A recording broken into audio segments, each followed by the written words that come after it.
3,792। प्रश्न क्रमांक 2 प्रमाणे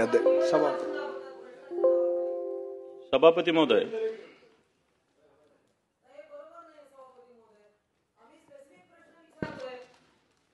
महोदय, जी राज्य परिवहन महामंडळाने धर्मवीर आनंद दिघे आरोग्य तपासणी योजना आहे, याचं उत्तर मी वाचलेलं आहे। पण याच्यात माझे प्रश्न असे आहे की आत्ताच्या घडीला सरकारकडे ऑलरेडी महात्मा ज्योतिबा फुले योजनासारखी योजना चालू आहे। त्याचप्रमाणे एसटी महामंडळाला दररोज 3 कोटी रुपयाचा तोटा सध्याच्या घडीला होतो आहे। आणि असं असताना आपण याच्यामध्ये गुरुकृपा एक याचा उल्लेख झालेला आहे।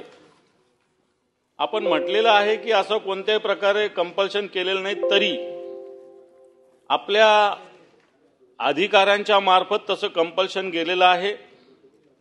माझा प्रश्न असा आहे की महात्मा ज्योतिबा फुले योजना चालू असताना ह्या योजनेची आवश्यकता आहे का?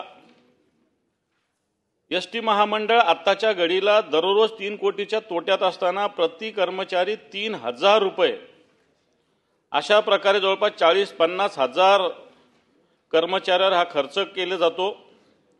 आणि हा खर्च होत असतानाही आत्ताच्या घडीला जी एसटी कर्मचाऱ्यांची उपचाराची बिले आहे याचे तरतूद केली नाही म्हणून अशा सुद्धा तक्रारी मोठ्या प्रमाणात माझ्या माहितीप्रमाणे खरी खोटी असेल व्हेरीफाय आपण करा, 10 कोटी रुपयाची बिलं मागच्या 1.5 वर्षापासून प्रलंबित आहे।